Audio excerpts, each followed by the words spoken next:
बिस्मिल्लाहिर्रहमानिर्रहीम। आज तलक में खुशामदीद लाखों करोड़ों दुरूद व सलाम अल्लाह के आखिरी नबी हज़रत मोहम्मद सल्लल्लाहु अलैहि वसल्लम पर और उनकी आल पर। आज जो अहम तरीन खबरें हैं, बल्कि खबरों के अंबार लगे हुए हैं, बल्कि इतनी खबरें हैं कि एक व्लॉग में उनको समेटना बड़ा मुश्किल है। चलें कुछ जो अहम तरीन बहुत अहम खबरें हैं वो आपके साथ शेयर करते हैं। सबसे पहली आज की खबर है जी फौजी अदालतों के हवाले से। फौजी अदालतों का जो केस था वो निपटा दिया गया था। 5 रुकनी लार्जर बेंच ने कहा था कि ये फौजी अदालतें जो हैं वो सिविलियंस का ट्रायल नहीं कर सकती, बल्कि दूसरी सिविलियंस के ट्रायल करने के लिए दहशतगर्दी की अदालतें मौजूद हैं, बहुत सी अदालतें मौजूद हैं। तो फौजी अदालतें जो हैं वो सिविलियंस का ट्रायल नहीं कर सकती। जो ये 5 रुकनी बेंच था, लार्जर बेंच था, जो जस्टिस एजाजुल एहसन जो है वो इसकी सरबराही कर रहे थे और इसको कलअदम करार दिया था। बहरहाल फिर से इसके खिलाफ जो है दोबारा से दरख्वास्त दी गई, अपील की गई और अब जो है वो नया बेंच लार्जर बेंच बना था। ये 5 की बजाय अब 6 रुकनी बेंच था और जस्टिस एजाजुल एहसन जो है वो खत भी लिख चुके हैं जिसमें उन्होंने लिखा कि ये जो बेंच बनाया जा रहा है इसमें सीनियर मोस्ट जजेस को शामिल नहीं किया जा रहा। और इस 6 रुकनी बेंच की सरबराही जो है वो सरदार तारिक मसूद कर रहे थे और फौजी ट्रायल जो है वो चलाया जाना चाहिए या नहीं चलाया जाना चाहिए, इस पर आज बड़ी गर्मा गर्म बहस हुई है।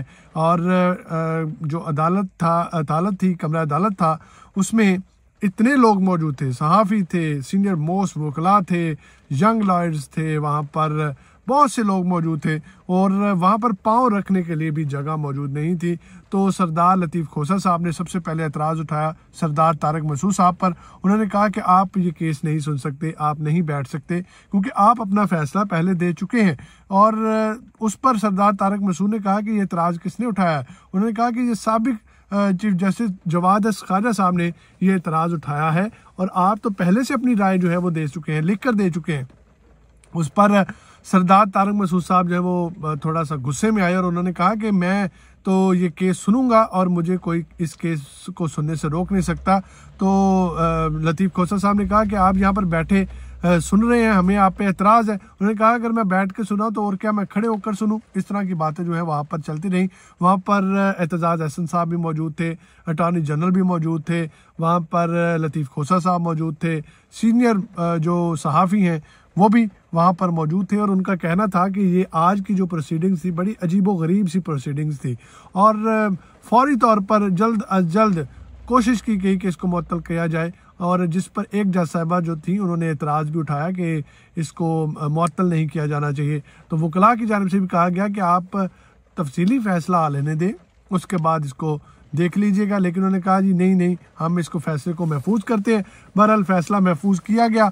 महफूज करने के बाद थोड़ी देर बाद वो महफूज फैसला सुना दिया गया। उसमें यह कहा गया कि फ़ैसला जो किया गया फौजी अदालतों को मुअत्तल करने का, उसको हम जो है वो मुअत्तल करते हैं और उस फैसले को मुअत्तल करते हैं। लेकिन जो फौजी ट्रायल है वो फौजी अदालतें शुरू कर सकती हैं। जो फैसला होगा वो सुप्रीम कोर्ट में अपील के साथ मशरूत होगा।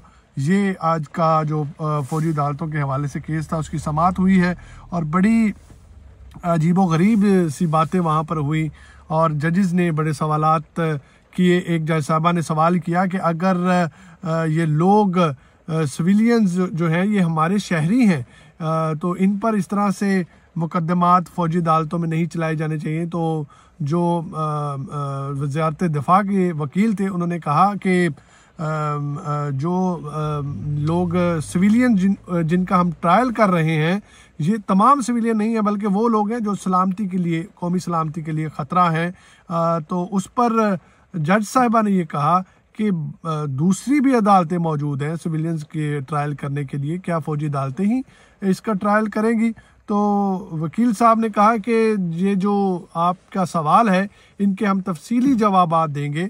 बहरहाल इस रुकावट की वजह से बहुत से जो बैरूनी दहशतगर्द जो पकड़े हुए हैं उनके भी ट्रायल रुके हुए हैं। बहरहाल इस फैसले को जो फौजी अदालतों के ख़िलाफ़ था उसको मुअत्तल कर दिया गया और फौजी अदालतों को इजाज़त दे दी गई कि वो ट्रायल जो है वो अपना शुरू कर सकते हैं।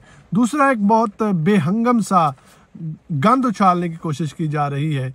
एक तरफ तो नवाज शरीफ साहब आज टीवी पर बैठकर अपना राग अलाप रहे थे कि मेरी जो वाइफ हैं जी उनके साथ ये जुल्म हुए, उनकी वफात इस तरह से हुई, मजलूम बनने की कोशिश की जा रही थी। दूसरी तरफ इमरान खान और बुशरा बीबी के ऊपर गंदा मुकदमा चलाया जा रहा है जो कि इद्दत का है, और हमारा दीन इस्लाम, हमारा आइन कानून इजाज़त देता है कि जब एक दो लोग मियाँ बीवी बन जाते हैं तो उन पर इस तरह का गंद जो है वो नहीं उछाला जा सकता।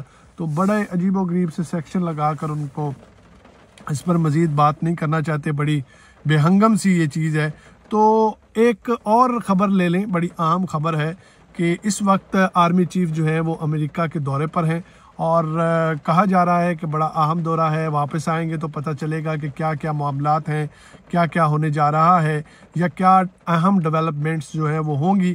तो इमरान खान साहब ने पहले एहतजाज का हुक्म दिया था ओवरसीज़ को कि जहाँ पर आर्मी चीफ जाएँ वहाँ पर पुरअमन एहतजाज किया जाए, लेकिन वहाँ पर पता चला कि इमरान खान साहब को बताया गया कि बहुत से शरपसंद अनासर ऐसे हैं जो कि मुल्क का नाम बदनाम करना चाहते हैं, और इसका सारा मलबा जो है वो PTI पर आएगा। उस पर फिर इमरान खान साहब ने मना किया कि कोई भी ऑफिशियल जब भी बाहर का दौरा करता है तो कोई भी PTI का कारकुन या कोई भी कमेटी जो है या रुकन जो है वो एहतजाज नहीं करेगा, क्योंकि इससे PTI भी बदनाम होती है, मुल्क भी बदनाम होता है। तो अब जो है वो इमरान खान साहब ने इस एहतजाज से रोक दिया है। दूसरी तरफ जी PTI की कोर कमेटी ने एक एलामिया जारी किया है, उसमें कहा गया है कि कारकुनान जो हैं वो इलेक्शन की तैयारी करें, सिर्फ और सिर्फ एक एजेंडा इलेक्शंस की तैयारी करें। और दूसरा उन्होंने कहा कि तहरीक इंसाफ जो है वो शिद्दत पसंदी और ये जो एहतजाज किए जाते हैं या कौमी सलामती के लिए ख़तरा है, इन चीज़ों को बिल्कुल सपोर्ट नहीं करती, और ना ही तहरीक इंसाफ की इस तरह की बुनियाद है। तहरीक इंसाफ जो है इदारों की इज्जत करती है, फ़ौज भी हमारी है, मुल्क भी हमारा है, अवाम भी हमारी है। इमरान खान का ये नारा जो है वो बैरिस्टर गौहर साहब जो है वो पहुंचा रहे हैं, और ख़बरें ये भी हैं कि बैरिस्टर गौहर साहब जो हैं वो अहम तरीन मुलाकातें कर रहे हैं इमरान खान की रिहाई के लिए, और 9 मई की जो शिद्दत है उसको कम करने की कोशिश की जा रही है। और बताया जा रहा है कि इमरान खान जो है वो इसमें शामिल नहीं है, ना इमरान खान ने कभी अपने कारकुनान को इस तरह की प्लानिंग करने की जो है वो हिदायत की हैं। तो बहुत से अहम सफारतकार जो हैं वो बैरिस्टर गौहर से मुलाकात कर रहे हैं, और मुलाकातें जारी भी हैं। बहरहाल अभी नेक्स्ट देखा जाएगा कि क्या मामलात तय पाते हैं और बैरिस्टर गौहर जो है वो किस हद तक कामयाब हो पाते हैं। और ये अहम 3 खबरें जो आपको दी हैं, ये इसके अलावा और भी बहुत सी खबरें हैं, लेकिन एक व्लॉग में इसको शामिल नहीं किया जा सकता। नेक्स्ट व्लॉग में हाजिर होंगे और आपको बताएंगे कि क्या डेवलपमेंट्स जो हैं वो होने जा रही हैं। अपनी दुआ में याद रखिएगा, इस चैनल को सब्सक्राइब कर लें।